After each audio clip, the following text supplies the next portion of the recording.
اس کی وجہ یہی ہے کہ صفت جس کے اندر ہی پائی جائے گی وہ اس آیت کے دامن میں شامل ہو جائے گا.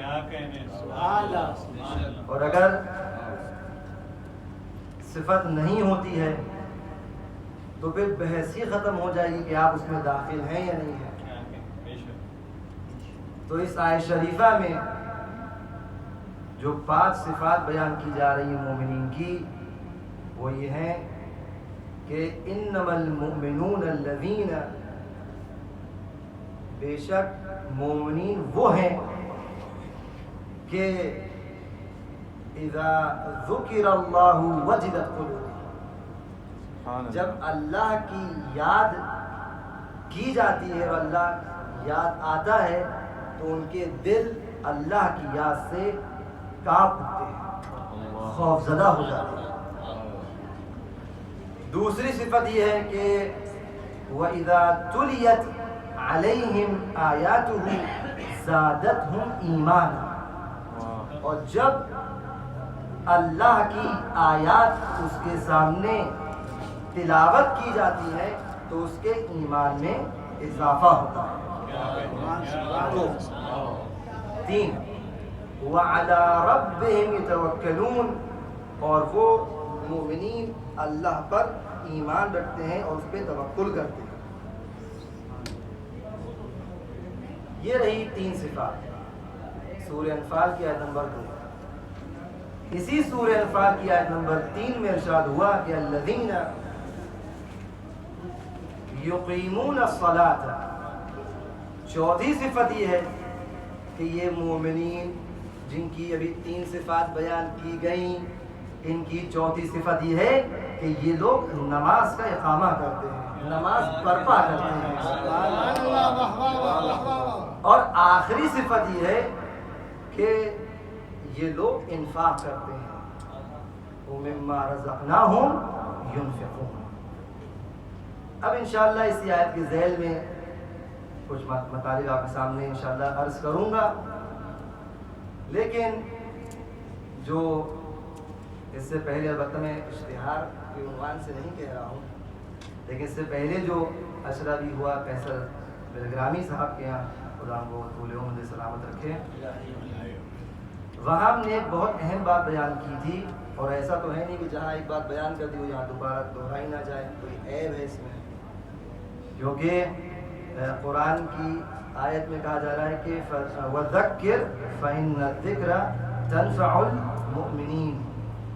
یاد دہانی کرو کہ میرے حبیب آپ ان کو دہرائیے، بتائیے، سمجھائیے، پھر سے بتائیے، پھر سے بتائیے، بار بار بتاتے رہیے. اس لیے کہ جو یاد دہانی ہوتی ہے اور جو ریمائنڈر آتا ہے وہ آپ کو ریمائنڈ کراتا ہے اور آپ مطلب بھولتے نہیں. فَإِنَّ الذِّكْرَ تَنفَعُ الْمُؤْمِنِينَ، اور یہ تذکر مومنین کے لیے فائدہ مند ہے، مفید ہے.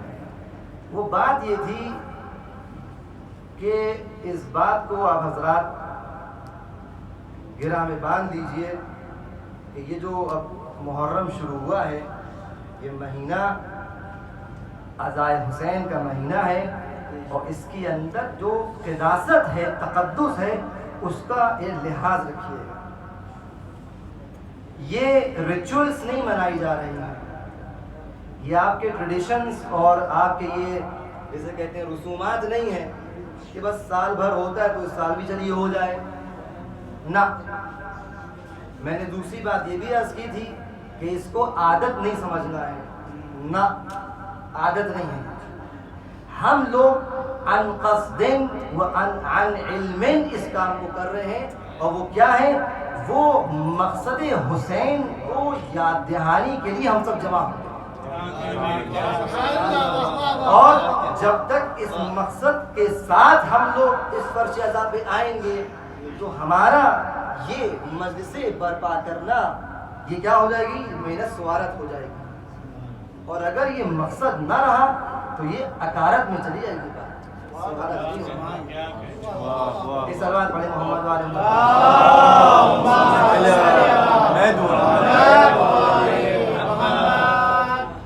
انما المؤمنون الذین، متعدد انداز سے یہاں پہ ترجمے کی جا سکتے ہیں.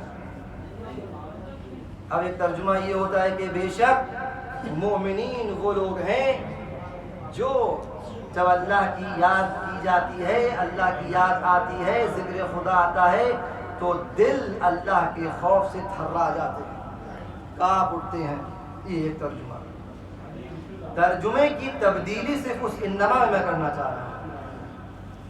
بے شک ایک بات میں ترجمہ یہ کیا کہ یقیناً مومنین وہ لوگ ہیں کہ جب ذکر خدا ہوتا ہے تو ان کے دل خوف زدہ ہو جاتے ہیں۔ ایک ترجمہ یہ بھی ہے۔ ایک سادہ ترجمہ میں پیش کروں جو شاید سب کے لیے قابل فہم ہوگا، وہ یہ کہ ہم انما کا ترجمہ بس کریں، بس مومنین وہی ہیں۔ دیکھیے بات واضح ہو گئی، جو اردو جانتے ہیں وہ اس کی نزاکت کو سمجھتے ہیں، ان کے لیے بہت آسان ہو جائے گا کہ ہم کہیں گے بس بات یہی ہے کہ اس کے سوا کچھ نہیں، بس ہم اللہ کو مانتے ہیں، بس ہم آپ سے دوستی رکھیں گے، بس آپ ہی تو ہمارے دوست ہیں۔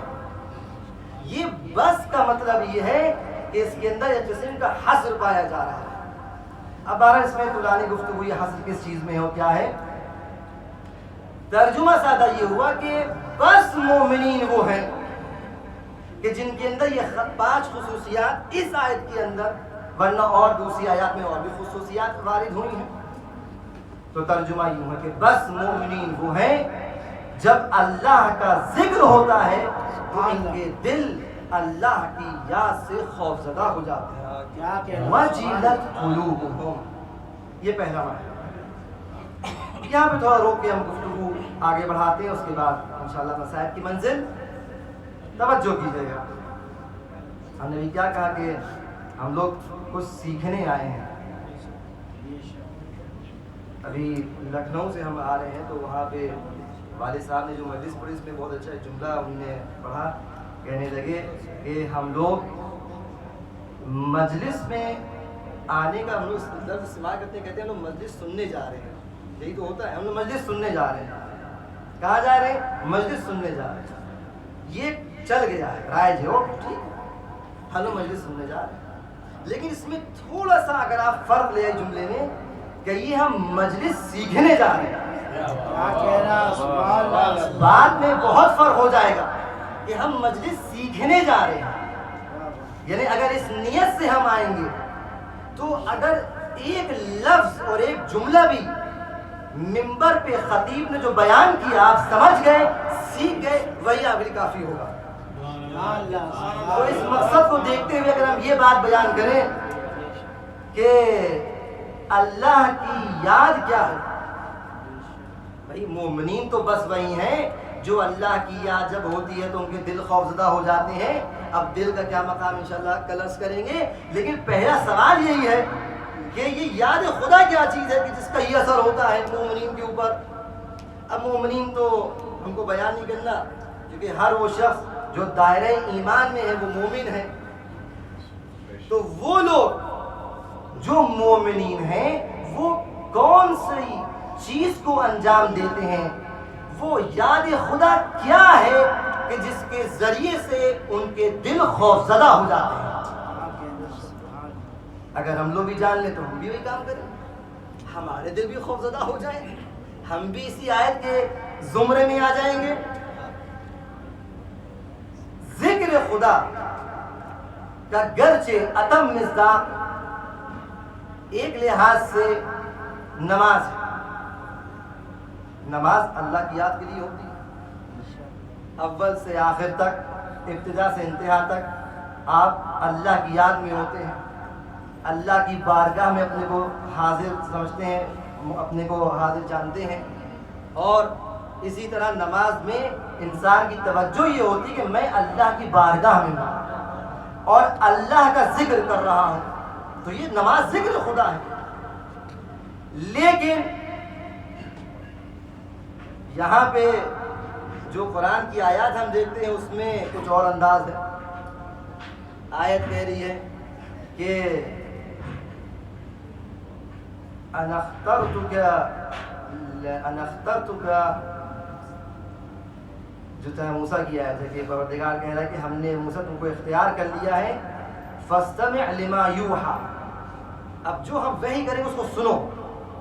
ہم نے اختیار کیا تم کو، اپنی نبوت، اپنا نبی بنایا ہے، تم ہمارے رسول ہو، ہمارے نبی ہو.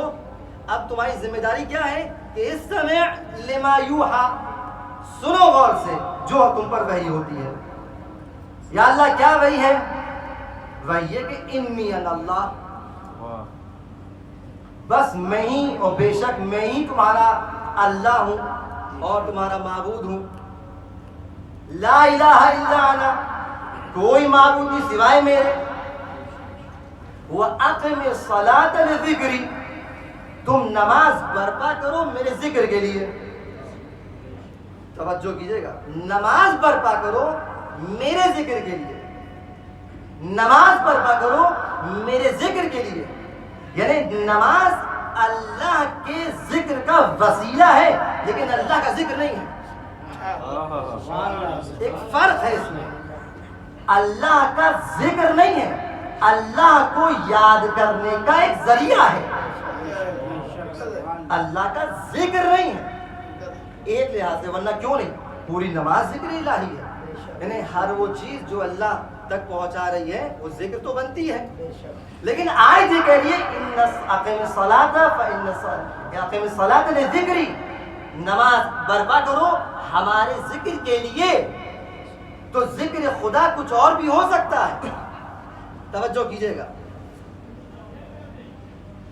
کہیں یہ کہا جا رہا ہے کہ اقیم الصلاۃ فإن الصلاۃ تنہی عن الفحشاء والمنکر، نماز برپا کرو. کیونکہ یہ جو نماز، بہت اچھی بلاغت یہاں پر ہے، ہم جو نماز پڑھتے ہیں نا، وہ نماز پڑھتے ہیں قرات کرتے ہیں، برپا نہیں کرتے. کیونکہ وہ نماز جو برپا کی جاتی ہے وہ اثر انداز ہوتی ہے، اس کا اثر ہوتا ہے. آیت میں کہا جا رہا ہے کہ اقیم الصلاۃ فإن الصلاۃ، نماز تم برپا کرو، اور یہ جو تم نماز برپا کر رہے ہو یہی نماز تنہی عن الفحشاء والمنکر، یہ تم کو فحشا اور منکر سے روکے گی، منع کرے گی. تو یہ جو نماز ہم پڑھ رہے ہیں، جو ہمارے ذہن میں یہ ہے کہ یہی ذکر خدا ہے اور بس، ایسا نہیں ہے. یہ ذکر خدا ہے کیا؟ ذکر خدا سمجھنا پڑے گا. مختصر کروں، تفصیل انشاءاللہ بعد میں کل کی مجلس میں. اللہ کی یاد، میں نے بارہا کہا ہے، آپ لوگوں سے جو حضرات یہاں پہ میں دیکھ رہا ہوں ان میں سے کچھ لوگوں نے ہم کو دوسری جگہ پہ سنا ہے، یہاں کیونکہ میں پہلی بار پڑھ رہا ہوں تو شاید آپ کی بات نہیں ہو. ہم بارہا اس بات کو کہہ چکے ہیں، بارہا، کہ ہمیشہ لفظوں پہ غور کیا کریں، کیونکہ لفظ آئینہ ہے اس کی معنی کا. اگر لفظ آپ غلط سمجھ بیٹھے تو معنی آپ غلط سمجھ بیٹھے. لفظ وہ ظرف ہے کہ جس کے معنی مظروف ہیں. مظروف کو سمجھنے کے لیے ظرف کا سمجھنا بہت ضروری ہے.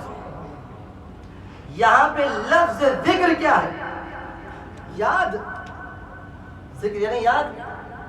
عرب ممالک آپ سنتے ہیں ذکرتم، ہاں لہجہ ذکرتو، آپ کو یاد ہے؟ انا چنت مثلا بارحہ بالبیت، یہ تو ہوتا ہے میں آپ گھر میں آپ کے تھا کل رات میں. ذکرتم، یاد ہے آپ کو؟ یہ ذکر یعنی یاد. ذکر اللہ، اللہ کی یاد. تو اللہ کی یاد میں کوئی قید نہیں لگائی ہے کہ صرف یہی وہ چیز ہے جو اللہ کی یاد ہے، صرف یہی وہ شے ہے جو اللہ کی یاد ہے. بلکہ کہا جا رہا ہے کہ بس مومنین وہی ہے کہ جب اللہ کو یاد کرتے ہیں. اذا ذکر اللہ، جب اللہ یاد کیا جاتا ہے ان لوگوں کے ذریعے سے، وجلت قلوبہم، تو ان کے دل خوف زدہ ہو جاتے ہیں. یاد کو منحصر نہیں ہے کسی ایک فرد کے اندر، مطلق رکھا، دروازہ کھلا رکھا. ہر وہ شے کہ جس سے آپ کا مخلوق کا تعلق و کنیکشن خالق سے جڑ جائے اور صحیح انداز میں جڑ جائے، بس وہ اللہ کی یاد کا مزاج بن جاتی ہے۔ اب اگر انسان قرآن پڑھ رہا ہے اور اپنے خالق کو یاد کر رہا ہے تو یہ خود ذکر اللہ ہو گیا۔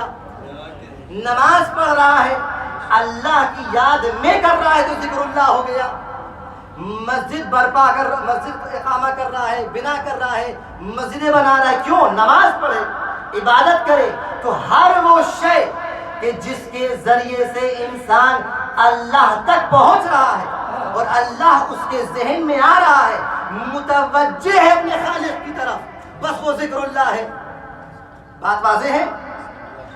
اسی لیے ہم لوگ یہ کہتے ہیں اور ہمارا عقیدہ یہ ہے کہ فرش ازا بھی اللہ کی یاد کا مصداق ہے، اور ایسا مصداق ہے کہ جہاں پر انسان اس طرح آتا ہے کہ خود اللہ کی یاد بھی کر رہا ہوتا ہے، یہ عبادت کی جگہ بھی ہوتی ہے، درس کی جگہ بھی ہوتی ہے، یہاں سے لوگ منقلب ہو کے واپس بھی جاتے ہیں اور اس طرح جاتے ہیں کہ جسموں سے ایسی خوشبو آتی ہے کہ ملائکہ بھی کہتے ہیں کہ بتاؤ تم کس محفل سے آ رہے ہو، کس مجلس سے آ رہے ہو، کہ ہم ایسی خوشبو تمہارے بدن سے سونگھ رہے ہیں کہ جو ہم کو جنت میں نصیب نہیں ہوتی۔ سلمان پڑھے محمد و آل محمد۔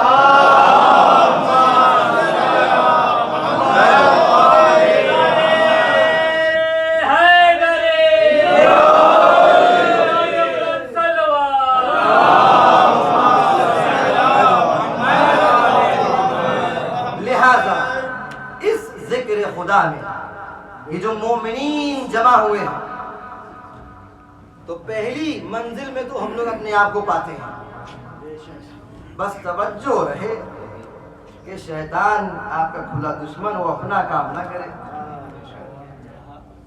کیونکہ انسان کا کھلا دشمن شیطان ہے، اس کے بہت سے اسلحے ہیں۔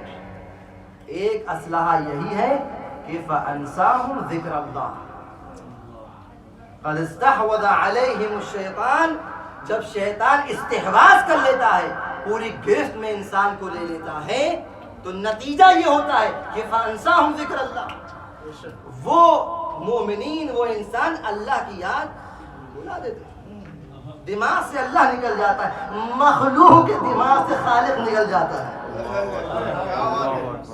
آپ سوچئے کوئی آپ سے کہے کہ آپ کے ذہن سے آپ کے کفیل کی تصور ہٹ جائے کہ یار یہ نہیں ہو سکتا، جس دن ہم کو بھول گئے ہم کو بھول جائیں گے،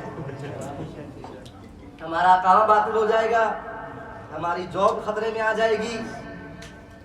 انسان کتنا نادان ہے، اور بلکہ میں یہ کہوں گا کہ یہ اپنے کو نادان بنائے ہوئے ہے، کیونکہ بل الانسان علی نفسہ بصیرہ، ہر انسان اپنے آپ پہ اچھی طرح آگا ہے، وہ کس حد تک ہے، کتنے پانی میں ہے، خوب جانتا ہے، خوب جانتا ہے۔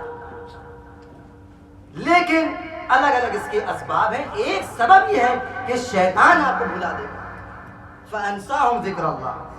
لیکن اس مخلوق کا خالق بڑا کریم ہے، بہت مہربان، بہت مہربان۔ یہ آیت نے کہا کہ جب انسان ہم کو بھلا دیتا ہے، لیکن بھلانے کے بعد بھی اگر ہماری طرف توجہ کر لیتا ہے، جو کہ ایک قسم کی ذکر ہے، وہ خود توجہ ایک قسم کی یاد ہے، اگر توجہ کر لی تو ہم اس کا ہاتھ تھام لیتے ہیں اور شیطان کی اس جال سے باہر نکال لیتے ہیں۔ تو فرش ازا پہ آنے کا مقصد ہمارا یہ ہے کہ ہم اللہ کی یاد کو قائم کر رہے ہیں اور اللہ سے دعا یہ مانگتے ہیں کہ یا اللہ ہمارے ہاتھ کو تھام لے۔ لیکن بس آخری مرحلہ پھر مسائل کی منزل یاد تو سب نے واہ واہ کیوں بات اس کا مطلب سننے آ گئی۔ فقہ کا قاعدہ ہے کہ اقرار العقلاء علی انفسہم جائز، عقلاء جب اپنی غلطی کو اور اپنے جرم کو قبول کر لیتے ہیں اور مان لیتے ہیں تو یہ خود بہت بڑی دلیل ہے کہ بھائی یہ مجرم ہے۔ بارہ ایک مثال دے رہا ہوں، یہ کوئی قاعدہ آپ پہ پیادہ نہیں ہو رہا ہے۔ تو یہاں بھی جب آپ نے اس بات کا اعتراف کر لیا کہ اللہ کی یاد کوئی شے ہے کہ جس کو مومنین کرتے ہیں، کہ جس کا ایک اثر ہوگا جو کل بیان کروں گا. اور وہ ذکر خدا ایسی چیز ہے کہ کوئی محدود نہیں ہے، یہ بھی اللہ کا رحم و کرم ہے. ہر وہ شے جو اللہ کی یاد میں آپ کو ڈبو دے، جس کی بہترین مصداق فرش ازا ہے، مان لیا. شیطان ہے مانتے ہیں، دشمن ہے مانتے ہیں، بہکاتا ہے مانتے ہیں، ہم بہک جاتے ہیں مانتے ہیں، اس کے باوجود خدا ہم کو بچاتا ہے یہ بھی ہم مان گئے. لیکن اس میں آخری مرحلہ یہ ہے کہ آپ کو خود اس بات پہ توجہ دینا ہوگی اور خود اقدام کرنا ہوگا کہ ہم اپنے آپ کو شیطان سے بچائیں. ہم بچائیں نا، چیختے ہیں پروردگار میری مدد فرما. یہ عقل مندی ہوگی یا حماقت ہوگی؟ آدمی ڈوب رہا ہو یا کوئی اس کے جیسے کہا جائے کہ کوئی وحشی جانور کے سامنے وہ چلا جائے اور جانے کے بعد خود جا کہ مجھے بچائیے. ارے کیسے ہیں آپ؟ مجھے دیکھ رہے ہیں، میرے دوست ہیں، مجھے بچاتے نہیں ہیں. آپ بھی مسکرائے کہیں گے کہ عجیب تم آدمی ہو. اپنے کو پہلے خطرے میں ڈالتے ہو، بے توجہ رہتے ہو، معلوم ہے کہ خطرہ ہے، اس کے باوجود چلتے چلے جاتے ہو، اور جب پھنستے ہو تو پھنسنے بعد پھر پکارتے ہو. لیکن کیونکہ آپ کو محبت ہوگی اس کی مدد کو آپ چاہیے. ایسا ہے نہیں ہے؟ اللہ ہم سب سے محبت کرتا ہے اور اللہ کا رسول بھی ہم سب سے محبت کرتا ہے. اللہ کے رسول کی آل بھی ہم سے بہت محبت کرتی ہے. اگر محبت نہ کرتی تو حسین ابن علی اپنا گھر چھوڑ کے بھی جاتے. بچانے کے تو نکلے ہیں،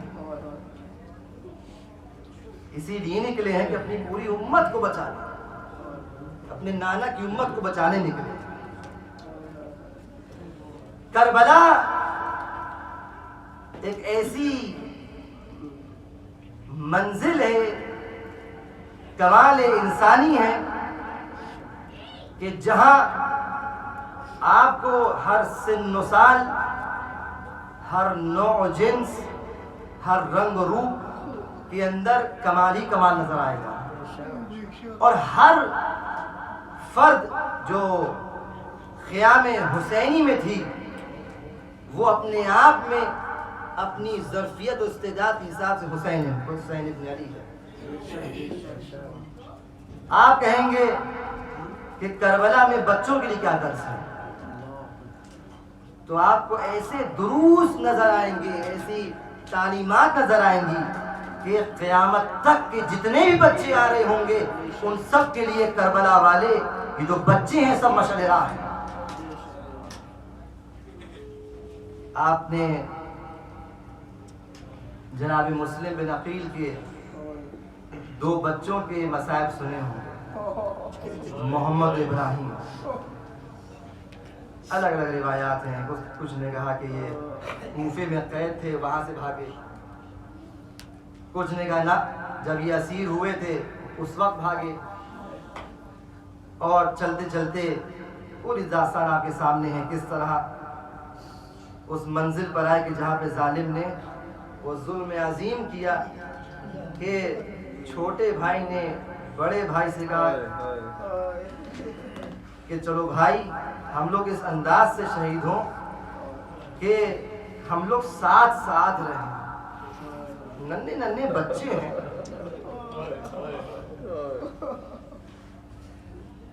بڑے اگر کسی خطرے پڑ جاتے ہیں تو کوشش کرتے ہیں کسی کے ساتھ رہیں، دفاع میں رہیں، اکیلے نہ ہو جائیں. خوف طاری ہوتا ہے.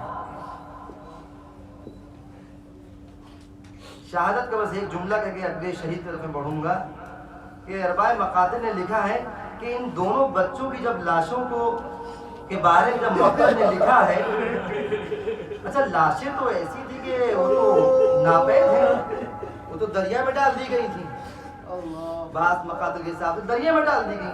لیکن یہ جملہ ملتا ہے کہ دونوں بھائیوں نے شہادت سے پہلے ایک دوسرے کی باہوں میں گلے باہیں ڈال دی، اس انداز سے شہید ہوئے.